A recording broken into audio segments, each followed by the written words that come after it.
Hi sports fans and car enthusiasts, welcome to the channel. So a couple of weekends ago, I went to what is now the third Oregon Sports Collectors Association card show, benefiting the Parkrose High School athletic department for softball and baseball.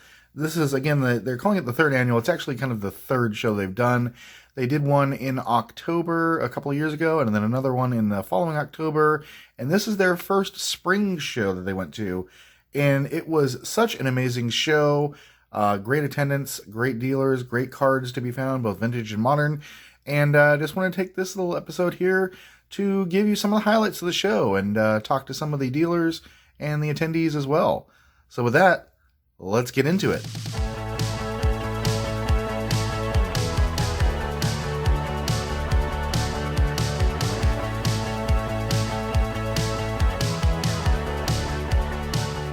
All right, folks, like I said, this was such a great show. This show included everything from memorabilia to auctions and raffles to, on-site GSA authentication to a bunch of activities for kids there, including like free cards and some cool activities there. This is the third show that OSCA, or the Oregon Sports Collectors Association, has done and has put on to benefit Parkrose High School. And with great success so far. They've raised thousands and thousands of dollars to help out the high school. And so, like I said, what I want to do here is just give you the sights and sounds and some of the interviews that we did at the show. So let's jump into a couple of these right now.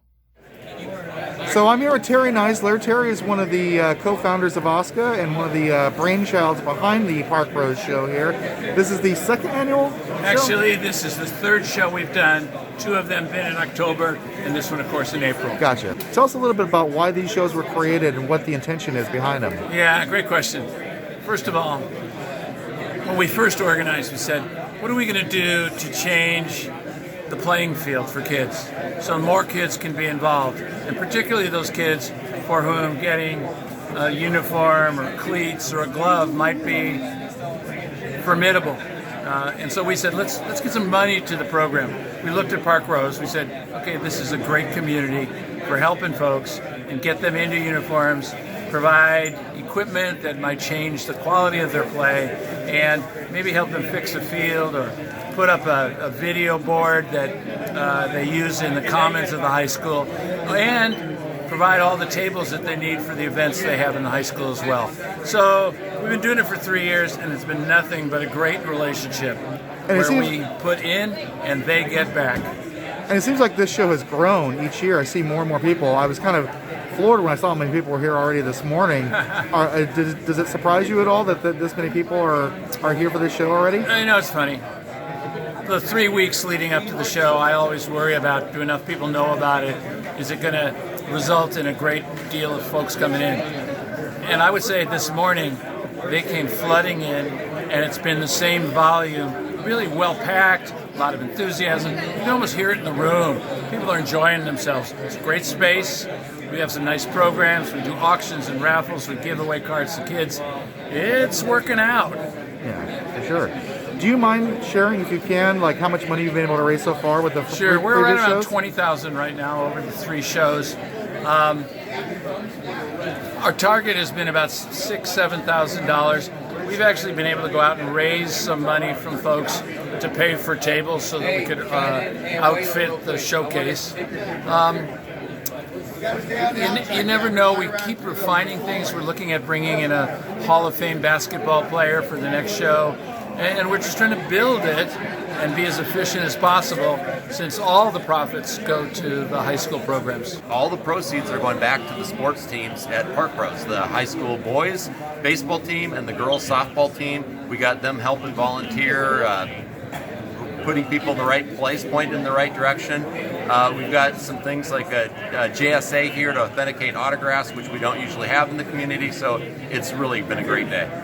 What have you seen from the Oregon and Southwest Washington or Southern Washington kind of card collecting community in the last few years coming together, both for like modern cards, vintage cards, etc., in terms of like kind of the reinvigoration of the card community here? It's grown, and it's grown in a diversity. So we got people that are vintage collectors, high-end vintage collectors, low-grade vintage collectors, people that are collecting the modern stuff, people that want the Pokemon, people that are, it's a basketball town, a lot of basketball people, but all the sports are being represented, and a lot of people coming together having fun. Great. And the last question, just in terms of the attendance today, it's such a great turnout for the first day of the show. Were you surprised to see that this many people here? Not really, because we've been promoting it and it's been growing, and I think there's just been a good vibe about this. People recognize this is just different, and it's special, and it's one that people put on their calendars and save the day for. Great. Thanks, Doug. All right. I'm here with Carter on the right-hand side and CJ on the left. They are attendees of the Parkrose show here today. Tell me a little bit about what you think of the show so far. It's really nice because there's just so much cards here, and it's great. Just everybody here is really nice. And What are some of the cards that you collect? football. I collect football, and I have a bit of baseball. Oh, nice. Cool. And you made some trades and some sales today. Yeah. Okay, so you're walking around doing some trades with some vendors and stuff like that. How's that gone so far? Good, really good. Really? Yeah. Any big cards that you've picked up so far, or some favorites? Yeah, I got a Jalen Hurts college card. It's number 8. Yeah, it's really nice. Very cool. And what are your thoughts on the show in terms of what it's supporting, like the Parkrose High School athletics and other things as well? And it's really nice because Yeah, it benefits the school, which is great. I'm a teacher, so we're from Seattle. We came down to do this, and it's really nice. All the vendors are really helpful in learning and supportive of young traders and learning about the business. So it's great. It's been a great show. All right, I'm here with Joe Morris. Joe is another OSCA member, and he is another vendor here at the Parkrose show, which you see behind me here. Joe, tell me your thoughts on the show so far, like how it's gone. I love the energy in the building. So our new space is less spread out, so we're all sort of congregating here. The energy is good. We've got great foot traffic. I'm really enjoying the new space. What do you think about the nice mix between vintage and modern cards? A lot of times you go to card shows, you see it's like 90% modern or it's like 90% vintage. You don't have that real mix between it. Here it seems to be a little bit of everything for everybody. That's important. I love vintage myself, but a lot of what I sell is modern. So it's great to have that mix. You do have something for everyone. We've got basketball kids here at a tournament next door, and I think it's great for them because there's a lot of basketball vendors here, and the focus is often on baseball. So it's good for them to have the basketball vendors to have that foot traffic. Indeed. And then last question, obviously this show is for a great cause, supporting the Parkrose High School and athletics in general. Just tell me a little bit about, I've talked to other OSCA members as well, but from your own perspective, what's the intrinsic value in putting this show on?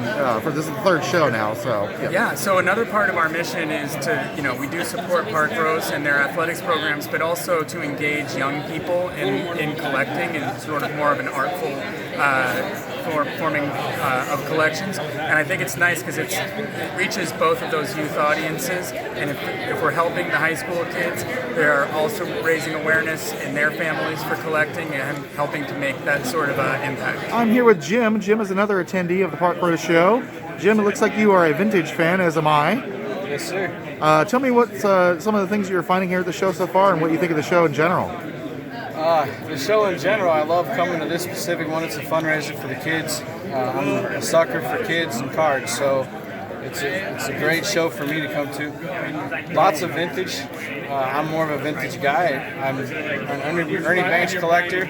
I've gotten half my collection from people here at this show. It's been great. There's a lot of raw cards, which I prefer raw over graded. It's more original. I like the originality of it. I like the history of it, and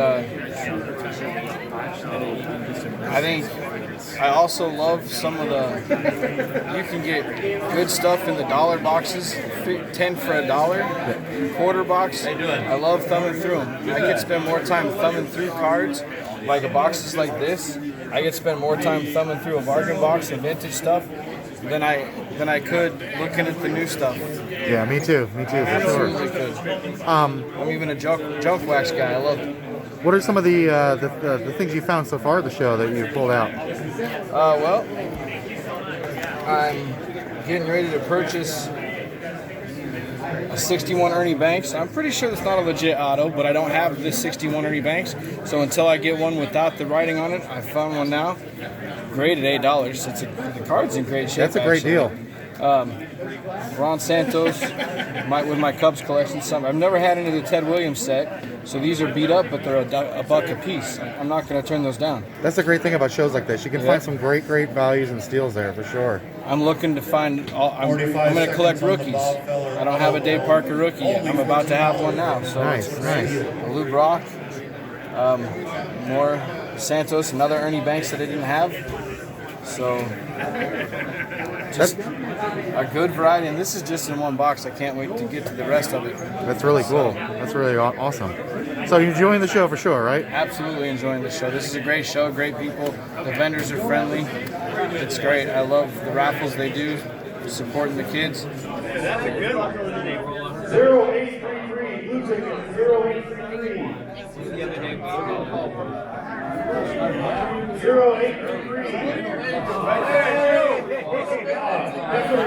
Last question here. What would you say about the kind of recent reinvigoration of the sports card collecting community in Oregon and Southern Washington in the last few years that you've seen? It's consistent with the rest of the country. You know, people during the pandemic, for some reason or another, either just had time to go into their closets, or they had some dollars that they wanted to spend and really have fun with sports. It's been invigorating. You wonder where it's going because the modern cards, they're cool, they're beautiful, they're brilliant, and people like them, but they don't necessarily have the staying power of vintage cards. Vintage cards are like blue chip stocks. The contemporary modern cards are beautiful and they capture the invigorating spirit of a Julio Rodriguez or players like that. But whether or not they're going to be as good 10 years from now, you never know. We're having fun right now. That's the thing. Thanks. So there you have it, folks. Great show again, as always. OSCA does an amazing job. Great cards to be found. Some really cool pickups. I got a bunch of cool stuff at the show, which in another video that's going to follow this up, I'm going to show off some of the cool stuff that I picked up at this show, including a Holy Grail item of mine. Ooh, I'm so excited about this one. So be sure to tune in for that one. That one's going to be a great episode as well. Some really cool stuff I picked up at the show. But if you're in the Oregon or Southwest Washington area and you have a chance to come out and support one of these shows, please do so. OSCA puts on amazing shows. They're always for a good cause. And it's really nice to see the reinvigoration of the sports card collecting community here in Southern Washington and Oregon. Just a great time all around. And that's it, folks. Just like I said, wanted to show off some highlights. Be sure to check out future shows that OSCA does. They're starting to do a lot more things in the community as well. And don't forget to tune into the next episode where I'm going to be showing you some of the pickups that I got from here. That's it for now, folks. We'll see you then.